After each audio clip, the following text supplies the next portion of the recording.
Hey everybody, this is Janine with Turn the Page. How is everybody doing out there today? I hope that everyone did enjoy the Memorial Weekend and honor our veterans who served our country in the past, present, and future. Speaking of past, present, and future, we're going to be talking a little bit about the Akashic Records today. I'm not going to be promoting anybody's book in particular, but I do also want to talk about, generalization of Akashic Records. A lot of people wonder about it. It's not anything that's woo-woo. It's basically energy, and if you understand that we are energy, you'll understand a lot more moving forward with it, and anybody can have access to it. And it is a matter of believing, but it's also a matter of understanding the basic fundamentals of putting yourself in the place of reading the Akashic Records. And, a lot of people say, well, I get blocks, I get this. The best thing that I could recommend, and I'm not going to go into a lot of it, but I will talk about some of the perspectives of connecting to yourself or another higher self. And that's what the basis of the show is going to be about. So before I get there, and there's a lot of fun, exciting things. I hope you're excited about this. And if you are excited at the end of the show, please stay with me all the way to the end. And also let me know in the comments if this is more information that you want to see. All right, so the first thing I do want to talk about is where can you find me? I'm on YouTube, Turn the Page. I'm also on Rumble, on Turn the Page, a little bit different audience over on Rumble. I'm also trying to build up 2 Facebook channels, and the one Facebook channel that I want to talk about is Stefan's Art Studio, because I do make things like the pyramids. A lot of people out there are making pyramids out there. These are resin pyramids, and let's see, what else do I have? I want to show you guys some more stuff that I have just recently done. So let me just see here. So I made this. I'm just trying to get this to focus in and work with me a little bit. I call this one, there's no name for this one. It's got a like an opal white shell in the beginning, and it's got some of the symbols there that we talk about. I call this one Mars because it's got a red ball in the center of it. The Mars pyramid, it's the Mars energy. And so if you're looking for something like that, these are the type of things that I make. I haven't made any pyramids in a while. My most recent project are the turtles energy, the yoga turtle energy, if you will. So I want to show that. Let me turn them so that they're a little bit different. They're all in different positions. I hope that you guys can see these. There we go. All right, let me turn this one a little bit. And so these are the yoga turtles that I recently made, and I can make them in any translucent color that appeals to you. I just did the light green. Some of them have flecks. This one has a stone on their head, particular energy that it is meditating on. All right, so let's talk a little bit about the Akashics. Let's get back to that. But please also look for me on those other locations out there. All right, so the first thing I want to talk about is the basic foundation of reading the Akashic Records. Okay, this is very, very important that we have a good understanding about the Akashics. It is something that's very sacred. In my eyes, it's very sacred. It is opening somebody's records, if you will. And please don't get wrapped around the axles about the labels that I use here. I'm trying to put it in the simplest terms so that you can understand it. And I'm also going to explain to you how I do readings. All right, so the first thing I want to talk about is there is a sacred opening prayer. There's a sacred closing the prayers. You got to open the information and then close it and shut it down. Or another way that you look at it is you're asking for guidance while that you're in that energy, and then when you're done, you close the energy, and you thank all the people that are involved that have helped you with that, because we are not alone. We have never been alone, and a lot of people think that we are. We have guidance from whoever may come in, and it could be our loved ones, it could be our teachers, it could just be a number of different people. And so let's kind of, the people, I should say, energies, not people. It's more or less the various energies that the belief systems that you may have. It might be archangels. We kind of talk about that a little bit. But in the beginning, you do have to start out focusing. You can't, I shouldn't say you can and cannot. Excuse me when I do say that. It's just a bad habit. But the first thing that you want to do is practice this. And this is exactly what I did. I'm going to tell you my story, my little journey. When I first started doing this, I studied this with a couple of different teachers out of Chicago. Ed Kami, I believe was his name, if he's still with us. Bless his soul, because he was the best teacher that I ever had. He actually stayed with me, helped me.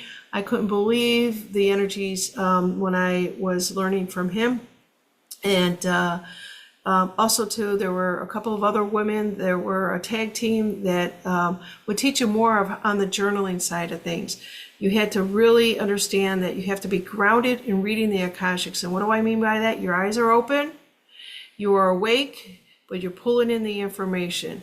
A lot of people will tell you they go into this trance state, and it's not the way that I was taught. I'm not going to say whether it's right or wrong. But the energy is always very kind, very loving, very informative, and very helpful. And you know when you're in that energy. And again, it's a combination. The formula here that I'm talking about is the prayer. It's the eyes that are open. It's you're awake and you're asking for guidance into somebody's higher self. Now, at the psychic level, they're reading you. They're reading your energy. It's a little bit different. We're talking about dimensions now. We're bringing the energies up higher and higher.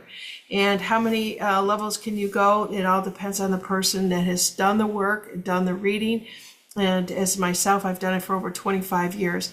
So let's kind of talk about this a little bit. The concept of connecting to another person's higher self. It's really rooted in a spiritual metaphysical belief. All right. And a lot of people say, well, it's esoteric philosophies or it's new age, whatever it is that you want to call it. The higher self is typically understood as a person's most enlightened, authentic, or divine aspect. And it's bringing in the true essence beyond ego. And I talk a lot about ego. And I tell people all the time what to do with their ego even when I'm doing a reading. I know when their ego pops in, and I know when their ego standing off to the side or behind them. And you can tell when that is actually happening. The energies will shift. There are mundane consciousness, there are physical limitations. So whether someone can connect to another higher self depends on the framework, the perspective that we will be exploring, and how we're going to break this down. Okay, so let's just kind of take a look at the spiritual perspective. So many spiritual traditions suggest that it's possible to connect with another person's higher self through meditation, intuition, telepathy, or energy work. Now, mine comes from more of the intuition, telepathy, and energy work. A lot of other people will stay in the meditation state. I can't say what is best for anybody, but you will know and you will find your own way of doing things, your own ritual of doing it. This is basically all these labels that I'm giving you here are described as communicating soul to soul, and you're bypassing the conscious mind or the ego, and that's so important to get around that ego. And I will tell people, I'm fighting your ego right now, and then we could do one or two things here, and before we can continue on. And so you will see that once you start practicing that. Okay. So there are different techniques. Again, like I said, we're going to cover that, the meditation, and some of them get a lot of visualization of the higher consciousness. There's, I tend to stay away from the psychic level of it, but there are many people out there who are very empathic, which I am also, and I can pick up things. I sense things. I do the whole younger child, inner child. I start out there, and then it just kind of goes further for me, and I don't know why. That's just what I came in with. When I first was initiated into the Akashic Energies. So let's talk a little bit about energy healing. There's a lot of modalities out there, like the Reiki and the channeling, the shamanic practices, that also talk about connecting to the higher self. This is completely different. So the prayer and the intention is where I'm always going to go. And then what intention is all about is our connection to our higher self and our guidance. And it has to be done with permission, always with permission that is required. And so that is basically very ethical consent that has to be practiced every single time. You just cannot walk up to somebody and start giving them information on energy that you're picking up on them and you're putting down onto them. That is so disturbing on so many levels. There are a lot of skeptical people out there at this point, or even listening to this, and don't understand the higher self or the ability to connect to it. And basically, if you want to go and check out more, Alley Cat on my Sunday night show talked a lot about the higher self. And I think it was towards the end of the show on my Rumble channel. You'll see 3 monkeys there at a round table that we just did. She did a fantastic job with that. All right. And so there are, like I said, there's a lot of skeptics out there that argue the claims that someone is actually talking to someone else's higher self. If you need to pick up books and understand a lot about energy, please do. What is the higher self anyways? Let's kind of talk about that, and I'm going to get back to maybe some of the challenges, limitations, other things, practical things that you need to consider. But how to attempt to connecting to a higher self. If you're interested in exploring this, here's a general process that basically a lot of spiritual practices, as myself, will give you. Always have to set a clear intent. You have to focus on the connecting for the positive purpose, such as understanding that whether it's a healing, it's always going to be a healing, or guidance that someone is seeking out from another person who has given them permission. Excuse me. You got to be grounded and clear and center yourself. And you have to listen intuitively and pay attention to the impressions, the feelings, the insights that arise that may feel like subtle messages or a sense of knowing. So when I first took the Akashic One, there are many levels, and a lot of people will try to sell you class after class on this, but basically it's practice, practice, practice like anything else, and it's clear intention. And then you disconnect from all that when you're done. And so basically you are in a different energy. I'm in a different energy just talking about this. I kind of feel like I'm being guided at this particular time to give it to you in a way that you can understand it.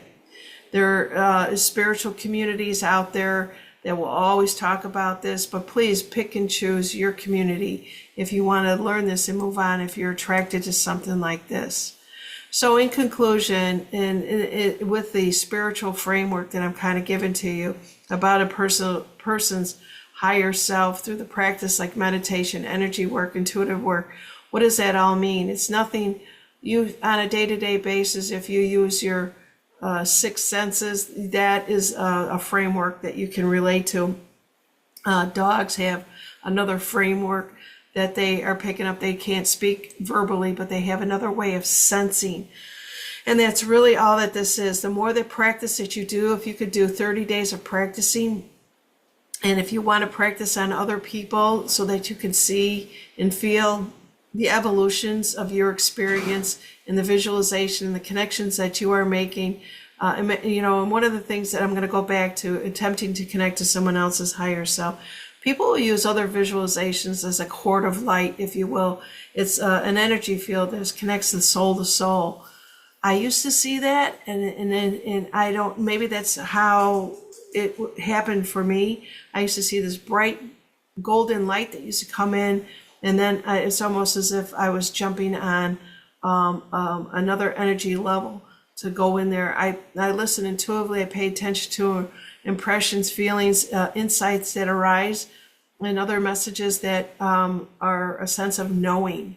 That's why I was saying there's a knowing of the unknowing or unknowing of the knowing. Either way you want to play with that one. So you respect the boundaries, right? You end the practice in gratitude and clear intention and disconnect, assuring that you're no longer lingering in those energies when you're done with any of this. So again, it's a framework that connects to another person's higher self through the meditation and energy work. Your eyes open. You have to be grounded with something like this, and giving, basically what you basically are doing is giving support to that particular soul. And maybe there's going to be a little bit of psychological, intuitive phenomenon. There's going to be a lot of pushback.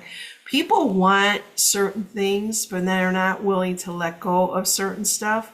And that ego is one thing that I learned that I used to have to try to work with. It's a very tough thing because the ego is put there and we talk a couple more minutes about the ego, is put there to protect each soul.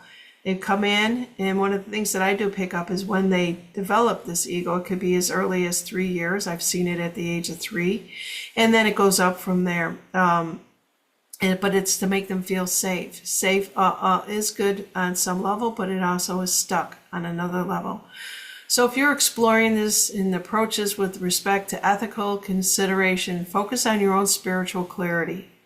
And if you like a little more guidance on this, you can always reach out to me and contact me. I think you should be able to put a note here at the bottom of this page and reach out to me. And if I pick up your energy and it's something that you want to explore a little bit more, or if you just want to hear more about this, please let me know.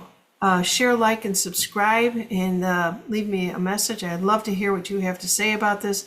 I appreciate you stopping in and listening to my information here today. Thank you so much. God bless, and look forward to hearing from you real soon. Bye now.